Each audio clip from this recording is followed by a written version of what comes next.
Belthangady BJP ಶಾಸಕ Harish ಪೂಂಜಾಗೆ notice ಜಾರಿ. ದಕ್ಷಿಣ ಕನ್ನಡ ಜಿಲ್ಲೆಯ ವಿಟ್ಲ ಠಾಣೆಯ ಇನ್ಸ್ಪೆಕ್ಟರ್ ನಾಗರಾಜ್ ಅವರು ನೋಟಿಸ್ ಅನ್ನು ಕೊಟ್ಟಿದ್ದಾರೆ. ಹಾಗೆಯೇ ಸಬ್ ಇನ್ಸ್ಪೆಕ್ಟರ್ ನಂದಕುಮಾರ್ ಅವರಿಂದ ಪೂಂಜಾಗೆ ನೋಟಿಸ್. ತನಿಖಾಧಿಕಾರಿಗಳ ಜೊತೆ ಠಾಣೆಗೆ ಬರುವಂತೆ ನೋಟಿಸ್ ಅನ್ನು ಜಾರಿ ಮಾಡಲಾಗಿದೆ.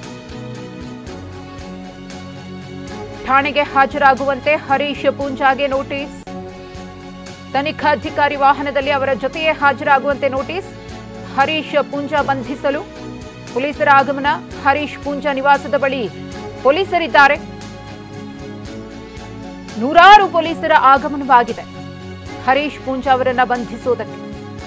ಈಗಾಗಲೇ ಈ ಒಂದು ವಿಚಾರ ಸಾಕಷ್ಟು ಬೆಳವಣಿಗೆಗಳನ್ನ ಪಡ್ಕೊಂಡಿದೆ.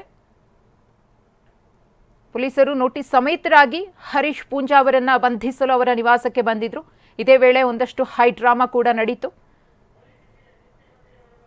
ಅನುಮತಿಯನ್ನ ಪಡೆಯದೆ ಪ್ರತಿಭಟನೆ ಮಾಡಿದ್ದು, ಪೊಲೀಸರನ್ನ ನಿಂದಿಸಿದ್ದು, ಈ ಒಂದು ಪ್ರಕರಣಕ್ಕೆ ಸಂಬಂಧಪಟ್ಟಂತೆ ಹರೀಶ್ ಪೂಂಜಾ ಅವರನ್ನ ಬಂಧಿಸಲು ಪೊಲೀಸರ ಪಡೆಯೇ ಅವರ ನಿವಾಸದ ಬಳಿ ಜಮಾಯಿಸಿದೆ. ಗಮನಿಸ್ತಾ ಇದ್ದೀರಿ,